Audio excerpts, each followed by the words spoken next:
The day Noah Whitmore pointed at me, I was covered in dust from repairing a broken fence and had absolutely no business standing among the people gathered at the Whitmore Charity Festival. The event was held every year at the largest ranch in the county, attracting wealthy investors, business owners, politicians, and some of the most influential ranchers in Texas. I was only there because a friend had convinced me to bring a few horses for the children's riding area. My name is Jacob Miller. I'm a widowed cowboy and a single father raising my 8-year-old daughter, Emma. Men like me usually stay in the background at events like that. Near the center of the crowd stood Eleanor Whitmore, the wealthy owner of the ranch. Elegant, confident, and admired by everyone around her, she smiled as guests joked about her still being unmarried. Laughing, she raised her glass and said, "I'll only marry the man my son chooses." The crowd erupted with laughter. Then all eyes turned toward Noah, her 8-year-old son. The boy slowly looked around the gathering. He studied the businessmen in expensive suits, the attorneys, the wealthy ranch owners, the powerful men who clearly expected to be noticed. Then Noah lifted his hand and pointed directly at me, a dusty cowboy standing beside a horse trailer. The laughter stopped instantly. A silence fell over the entire festival. Eleanor looked shocked. The guests stared at me. But what happened next was even more surprising. When his mother gently asked if he wanted to choose someone else, Noah shook his head. "No," he said. Then he pointed at me again, and nobody laughed when the boy refused to change his answer. "My name is Jacob Miller. I'm 42 years old, and for most of my life, people have known me as a cowboy. Not the kind you see in movies riding across endless fields without a care in the world. I'm the kind who wakes up before sunrise, checks the fences before breakfast, feeds the horses before feeding himself, and spends every day trying to keep a small ranch alive while bills seem to multiply faster than calves in the spring. My ranch sits about 15 miles outside town, on land that belonged to my father and grandfather before me. It isn't much compared to the massive ranches owned by wealthy families like the Whitmores, but it's home. The house is old. The paint is peeling in places. The barn leans slightly to one side after years of storms and repairs. Some of the fences need replacing. Most months, I'm one unexpected expense away from trouble. But every board, every post, every acre carries memories of the people who came before me. Selling it has never been an option. I live there with my daughter, Emma. She's 8 years old, curious about everything, and somehow manages to find joy even on the hardest days. Most mornings, she's already awake before I finish making coffee. She loves horses more than anything and insists on helping with every chore, even when the bucket she's carrying is almost bigger than she is. The horses adore her. The dogs follow her everywhere. And somehow she can make me laugh, even when I'm worried about things I'd rather keep hidden. People often tell me she has her mother's smile. They're right. Every time Emma laughs, I see a little piece of Sarah, my wife, the woman I thought I would grow old with. Sarah was the kind of person who could make a bad day feel manageable. She believed in people. She believed in second chances. She believed that hard work mattered and that kindness cost nothing. When we first met, she used to joke that I spent more time talking to horses than I did to people.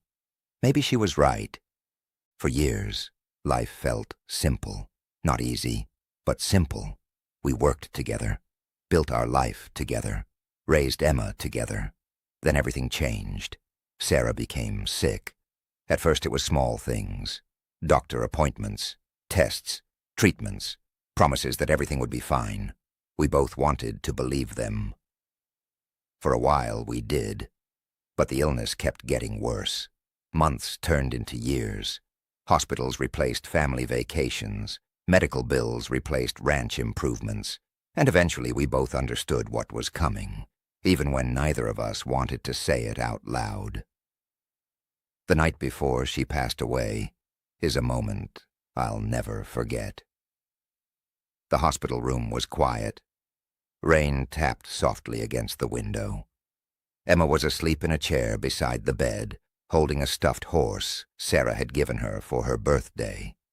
Sarah looked exhausted, but she still managed to smile when she saw me. She reached for my hand. "Jacob." I squeezed her fingers gently. "I'm here." She looked toward Emma, and then back at me. There were tears in her eyes, not because she was afraid, because she was worried about our little girl. "Promise me something." I told her she didn't have to ask, but she did anyway. "Promise me you'll take care of her." I nodded. "Always." "Promise me she'll never doubt how much she's loved." My throat tightened. "I promise." "Promise me you'll be there." That one was harder, because being there sounds simple until life starts testing you. But I made the promise anyway, and I meant every word. A few hours later, Sarah was gone. The ranch felt different after that. The house felt quieter. Every room carried reminders of her. There were days I didn't think I could do it. Days when the bills piled up. Days when equipment broke. Days when I sat alone at the kitchen table wondering how much longer I could keep everything together. But every time I started feeling sorry for myself, Emma would walk into the room smiling, and I'd remember the promise. That promise became the center of my life. Everything I did was for her. Every repair, every late night, every sacrifice. I wasn't trying to build a fortune. I was trying to keep a promise. Which is why standing at the Whitmore Charity Festival felt so strange. I didn't belong there. Not among the millionaires. Not among the powerful ranch owners. Not among people who wore expensive watches and talked about investments larger than my entire ranch. I was just a cowboy helping with the children's horses. And after Noah Whitmore pointed at me in front of the entire crowd, I assumed the awkward moment would pass and everyone would forget about it by morning, including Eleanor Whitmore. I honestly believed I would climb back into my truck, drive home to Emma, and never see the wealthy ranch owner again. I had no idea that Noah's choice was about to change all of our lives. Before Noah pointed at me that afternoon, I already knew who Eleanor Whitmore was. Everyone in Texas knew who Eleanor Whitmore was. Even if you had never met her, you had heard her name. Ranchers talked about her at livestock auctions. Bankers mentioned her during meetings. Local newspapers regularly featured stories about the Whitmore Ranch and the business empire she had built after inheriting it from her family. The Whitmore Ranch wasn't just another piece of land. It was the largest ranch in the state. Thousands upon thousands of acres stretched across rolling hills, grazing pastures, rivers, and cattle ranges that seemed to disappear into the horizon. Entire communities depended on the business generated by Whitmore operations. They employed hundreds of people. Their cattle contracts reached across multiple states. Their annual profits were larger than most people could imagine. And at the center of it all stood Eleanor Whitmore. At 38 years old, she had become one of the most successful ranch owners in Texas. Some people admired her. Some envied her. Some feared her. But nobody ignored her. She was intelligent, disciplined, and incredibly driven. People often described her as someone who could walk into a room full of executives twice her age and leave with everyone agreeing to her plan. She had a reputation for making difficult decisions without hesitation. Problems were solved quickly. Deadlines were met. Expectations were high. Most people around her spent their lives trying to earn her approval, and most rarely succeeded. What many people didn't understand was that Eleanor's success came at a cost. Success always does, especially when it arrives after loss. Years earlier, Eleanor had been married to a man named Daniel Whitmore. Unlike many wealthy couples, people often described them as genuinely happy together. Daniel wasn't interested in power or public attention. He preferred working with horses and spending time outdoors. Employees often joked that he looked more like a ranch hand than the husband of one of the richest women in Texas. Then tragedy struck. A traffic accident on a rainy highway changed everything. Daniel died instantly. Noah was only 3 years old. From that day forward, Eleanor's life became divided into 2 parts, before and after. She buried herself in work, expanded the ranch, grew the business, increased profits, built an empire even larger than the one she inherited. But none of those victories could replace what she had lost, especially for Noah.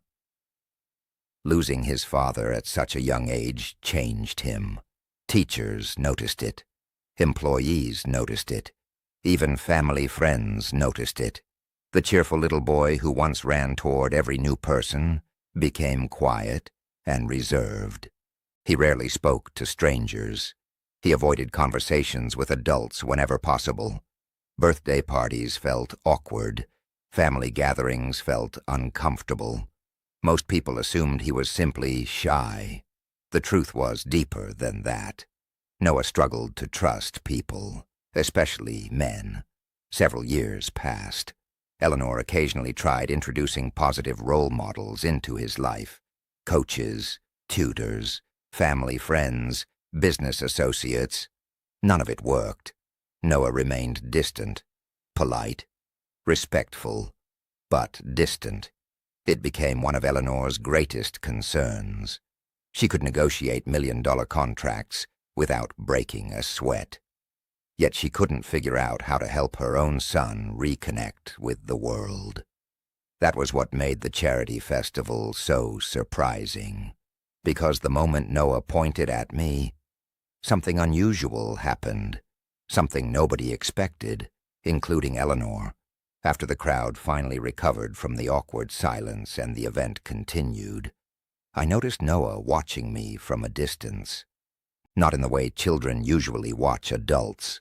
Not with curiosity, not with caution. It was something else. Recognition, as strange as that sounds. Throughout the afternoon, I helped children ride horses while parents chatted nearby.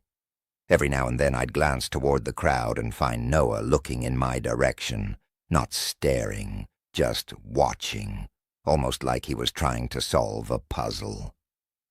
At one point, Emma joined me near the horse pens. She immediately started talking about everything at once, as 8-year-olds tend to do. Her favorite horse, the festival, the lemonade stand, the blue ribbon she'd won earlier. I laughed and listened while adjusting a saddle. Then I noticed Noah standing nearby, quietly observing. Not the horses, not the crowd, us. The way Emma talked to me, the way I listened, the way we laughed together. For a brief moment, our eyes met, and I saw something there. Not sadness, not loneliness, longing. The kind of longing a child feels when they're looking at something they miss. At the time, I didn't understand it. I simply assumed the boy liked horses. But later, Eleanor would tell me something that changed everything. She would tell me that Noah hadn't pointed at me because I was a cowboy. He hadn't pointed at me because I worked with horses. He hadn't pointed at me because of anything I said. He pointed at me because he had spent the entire afternoon watching the way I treated my daughter. And something about that reminded him of the father he had lost, the father he still missed every single day. That realization would eventually explain why Noah chose me.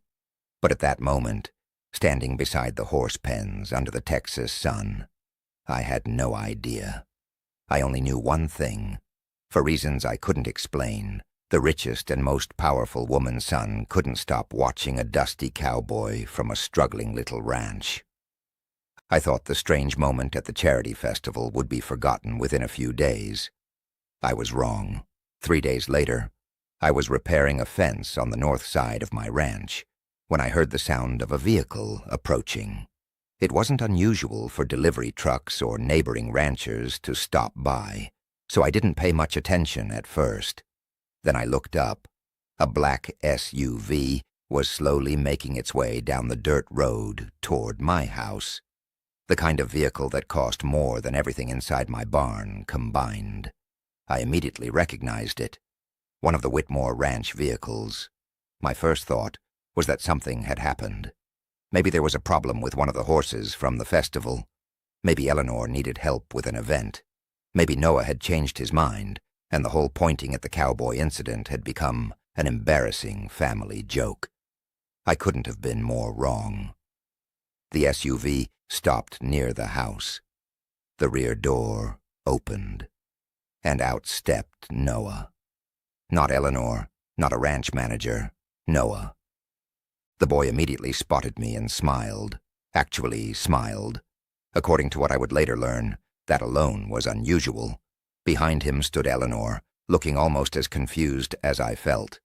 Noah walked directly toward me. "Can I see the horses?" I blinked. "Right now?" He nodded enthusiastically. "Please." I looked at Eleanor. She offered an apologetic smile. "He hasn't stopped talking about this place since the festival." That surprised me, because during the festival, Noah had barely spoken at all. Yet now he seemed completely comfortable, almost excited. I eventually agreed. For the next hour, I showed him around the ranch. He met every horse, asked dozens of questions, learned their names, their ages, their personalities.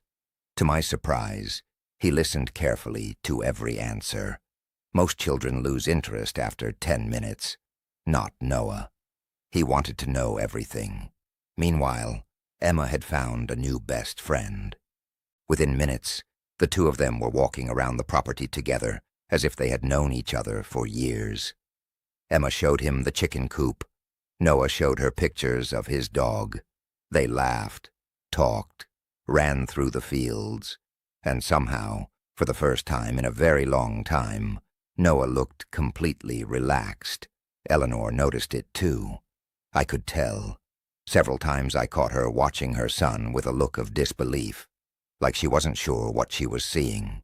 When the visit finally ended, Noah immediately asked when he could come back. I laughed. "You'll have to ask your mother." He turned toward Eleanor. "Can I?" To my surprise, she said yes. That first visit led to another, then another, then another. Over the following weeks, Noah kept finding reasons to return. Sometimes he wanted to ride horses. Sometimes he wanted to help repair fences. Sometimes he simply wanted to spend time with Emma. The friendship between the children grew quickly, but something else was happening too. Noah was changing. He spoke more, laughed more, asked questions, told stories. Employees at the Whitmore Ranch noticed it. Teachers noticed it. Even Eleanor noticed it. One afternoon, while the children were feeding carrots to the horses, she walked over to where I was repairing a gate. "I don't understand it," she admitted. "What?" She looked toward Noah. "Him?" I followed her gaze. The boy was laughing at something Emma had said. "He never does this." "What do you mean?" "He never opens up to people." There was genuine confusion in her voice. "For years, I've tried everything." She shook her head. "Coaches, tutors, family friends, counselors. And? Nothing." I looked toward the children again. "Maybe he just likes horses." She smiled. "It isn't the horses." I wasn't sure about that. But Eleanor clearly was. As the weeks passed, I found myself becoming increasingly uncomfortable with the situation. Not because of Noah. Not because of Emma. Because of Eleanor. The truth was simple.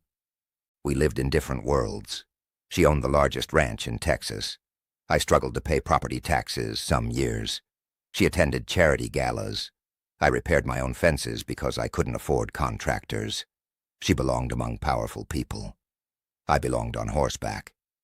The difference between us was impossible to ignore. so I kept my distance. I stayed polite, friendly, professional, but careful, because people like Eleanor Whitmore didn't end up with men like me. Life doesn't usually work that way. Then one afternoon, everything changed. The children were sitting near the horse paddock, while Eleanor and I watched from a distance. For reasons I still don't fully understand, she finally asked the question that had been bothering her for weeks. "Noah," the boy looked up, "why did you point at Jacob that day?" Noah seemed surprised by the question, like the answer was obvious. Then he looked at me, and what he said next left both of us speechless. Because at that moment, Noah finally revealed the real reason he had chosen me. The question seemed simple.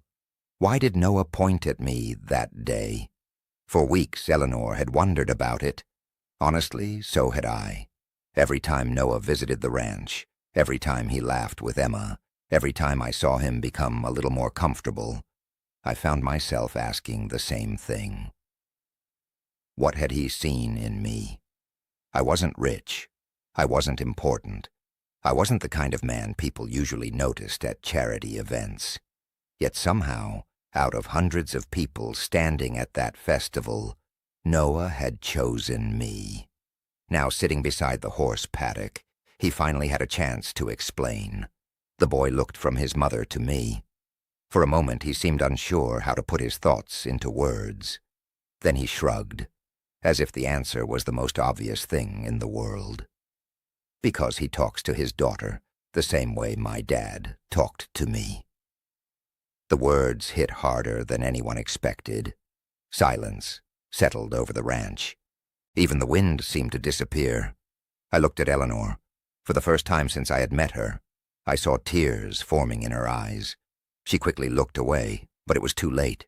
The emotion was there, raw, real, painful. Noah continued speaking, completely unaware of the impact his words were having. When Emma talks, he listens. His small voice was calm. He doesn't look at his phone. Eleanor lowered her head. He smiles when she tells stories. Another pause. And when she's scared, he makes her feel better. I felt something tighten in my chest, because Noah wasn't really talking about me anymore. He was talking about his father, the father he had lost, the father he still remembered, the father he still missed every day. Noah looked down at the dirt beneath his boots. My dad used to do that. Eleanor quietly wiped a tear from her cheek. I pretended not to notice. Some moments deserve privacy, even when you're standing right beside them. For several seconds, nobody spoke. Then Emma walked over, carrying a brush, and immediately started talking about a horse she wanted to train one day. I listened, just like I always did. And that's when I noticed Eleanor watching us. Not as a ranch owner, not as a businesswoman, as a mother.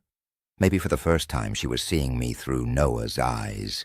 Not as a cowboy, not as a stranger, but as a father. Later that afternoon, after the children wandered off toward the barn, Eleanor and I found ourselves sitting on the porch outside my house. The sun was beginning to set. The horses grazed peacefully in the distance. For a while, neither of us spoke. Then she finally broke the silence. You know what the strange part is? What? She smiled sadly. Noah is right. I didn't know how to respond. She stared across the pasture. You really do listen to Emma. I laughed softly. She's my daughter. As if that's enough. I looked at her. What do you mean? Eleanor folded her arms. My father loved me, but he was always working. She paused. My husband loved Noah, but life didn't give him enough time. Her voice grew quieter. Most people say family comes first. She looked directly at me. You actually live that way. I wasn't sure I deserved the compliment. I was just trying to keep a promise made years ago in a hospital room, a promise to Sarah. Take care of our little girl, no matter what. The conversation changed something between us. Not romance, not yet.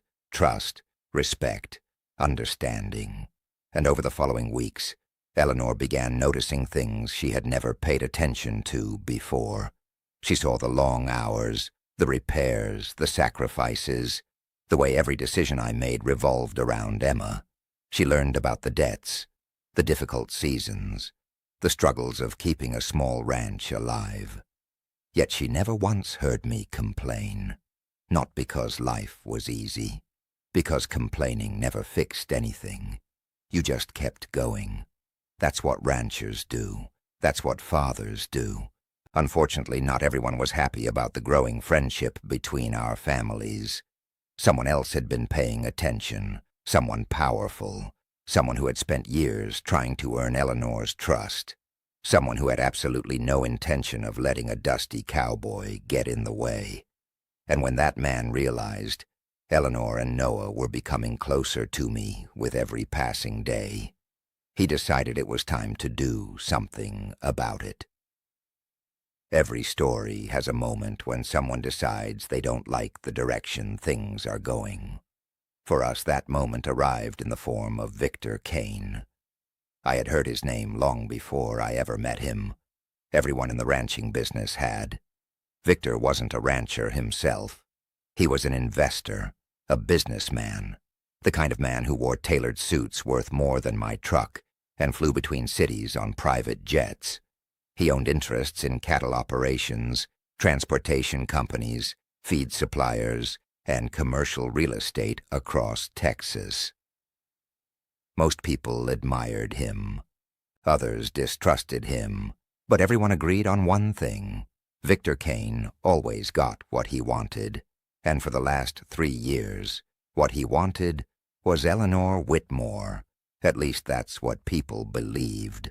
On paper, he seemed perfect, successful, wealthy, educated, connected.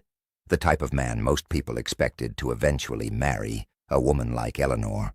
The type of man newspapers would call a power couple. The type of man who looked impressive, standing beside the richest ranch owner in the state. The problem was that Noah hated him.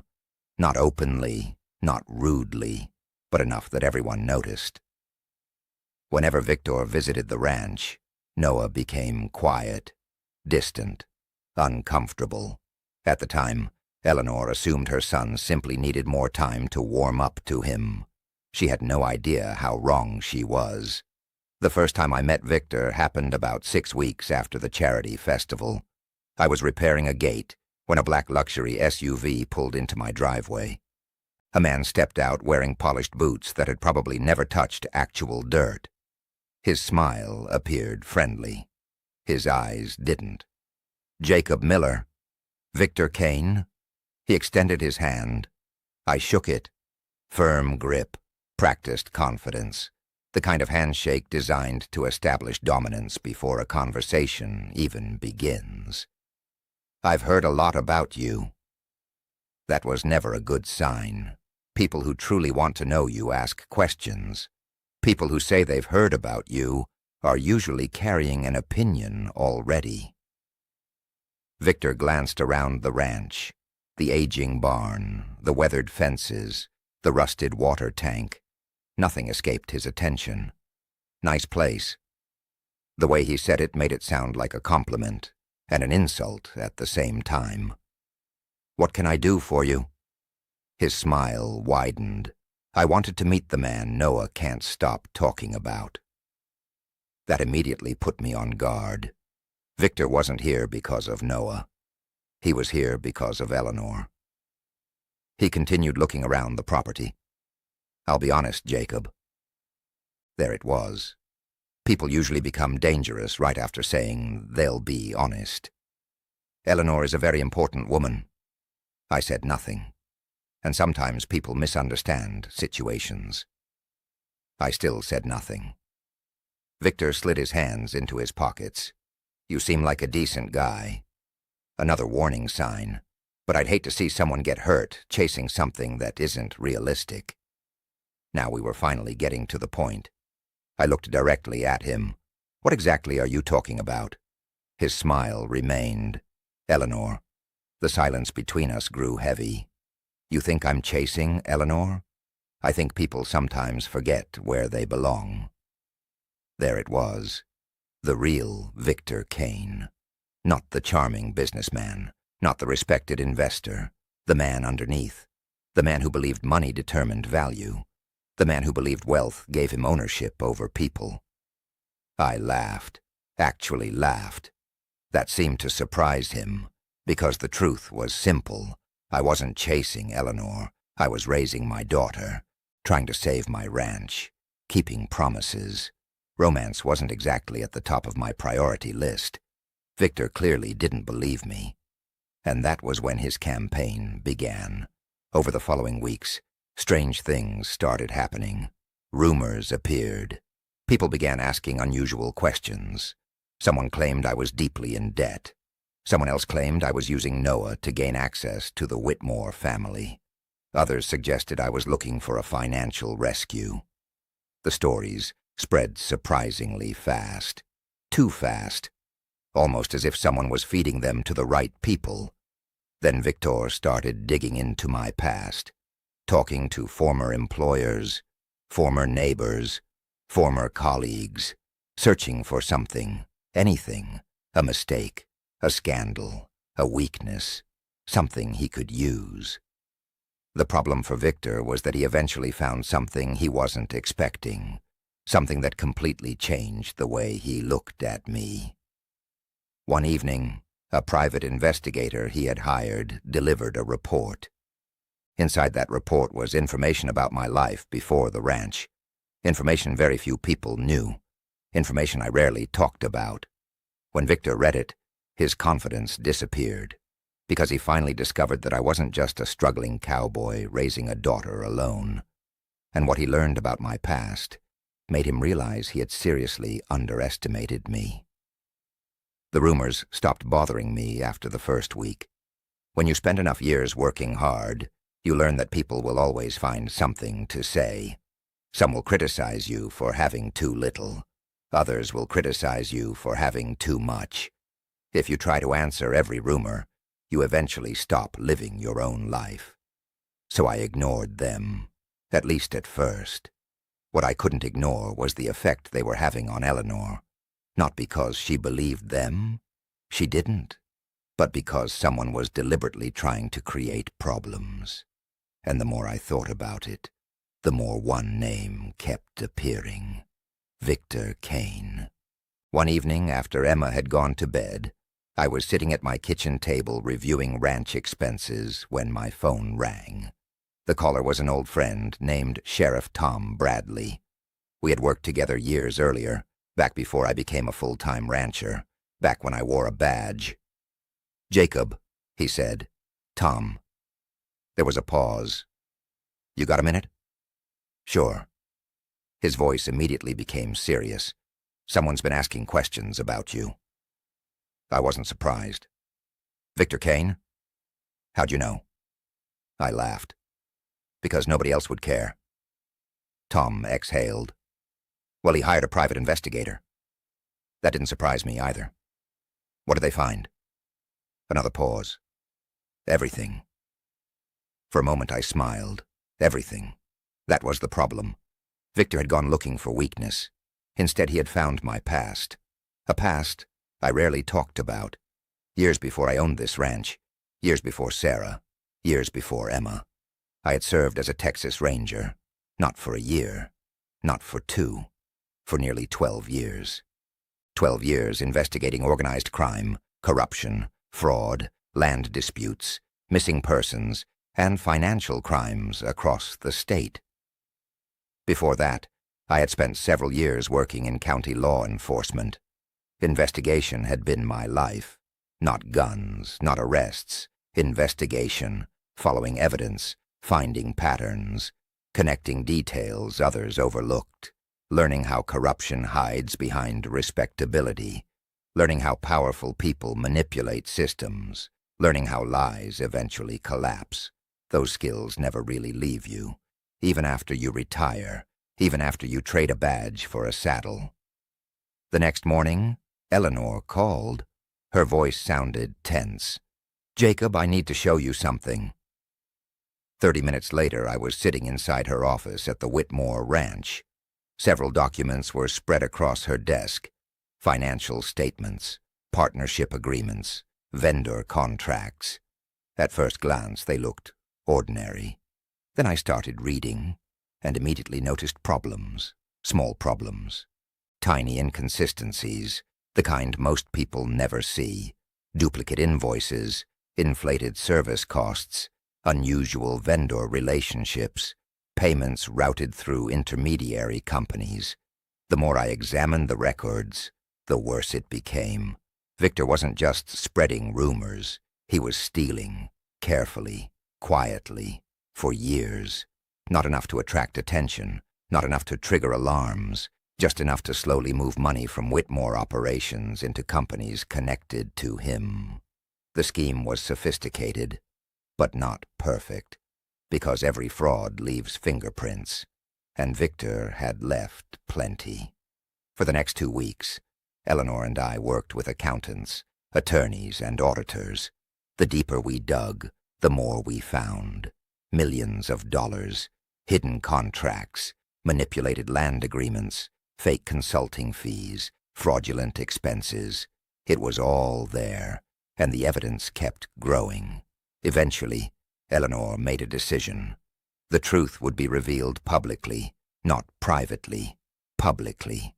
At the annual Ranchers Association meeting, the largest gathering of ranch owners in the region, the entire county would be there. Business leaders, bankers, local officials, news reporters, everyone. When the day finally arrived, the meeting hall was packed. People filled every seat. Others stood along the walls. The atmosphere felt electric. Rumors had already spread. Everyone knew something important was about to happen. Victor sat near the front, confident, relaxed, smiling. He still believed he controlled the situation. He still believed he could talk his way out. Then Eleanor stepped onto the stage. The room became silent. She began calmly, professionally, presenting documents, records, transactions, evidence, one piece at a time. The audience listened. Then came the accountants, then the attorneys, then the auditors. Every new presentation tightened the trap around Victor. His smile slowly disappeared. His confidence faded. People started whispering. Some shook their heads. Others looked furious. Then Eleanor called my name. I walked to the podium. The room watched. Many knew me only as a cowboy, a struggling rancher, a single father. Most had no idea who I used to be. I explained the investigation, the patterns, the evidence, the financial manipulation, the contract fraud, the hidden companies, and finally, I presented the timeline that connected everything directly to Victor Kane. The room exploded with noise, questions, anger, shock. Victor stood up. For a moment it looked like he might try to defend himself. Instead he realized there was nowhere left to hide. The evidence was overwhelming. Years of deception had collapsed in a single afternoon. The entire town witnessed it. The richest businessman in the room had been exposed, not by lawyers, not by politicians, but by a cowboy he had underestimated from the very beginning. And as Victor stood there, surrounded by angry ranchers and stunned investors, I realized something. The man who thought money made him powerful had never understood what real strength looked like, and now everyone else could see it, too. The weeks that followed the Ranchers Association meeting were surprisingly quiet. For the first time in a long time, there were no rumors spreading through town, no secret investigations, no hidden agendas, no powerful businessmen trying to manipulate the truth. Victor Kane disappeared from our lives, almost as quickly as he had entered them. Lawsuits followed. Investigations continued. His business empire began unraveling piece by piece, but for me, life returned to something much simpler. The ranch, the horses, and Emma. Honestly, That was all I had ever wanted. One Saturday afternoon, about a month later, I was repairing a section of fence near the southern pasture when I heard two familiar voices laughing. I looked up. Emma and Noah were racing across the field. Emma was winning. Noah was loudly protesting that she had started early. Neither of them seemed particularly concerned about fairness. They were simply being kids. Watching them together always made me smile, because despite everything that had happened, their friendship had remained exactly the same. Simple, honest, real, the kind of friendship adults often forget how to have. A few minutes later, another vehicle pulled into the ranch. I recognized it immediately. Eleanor.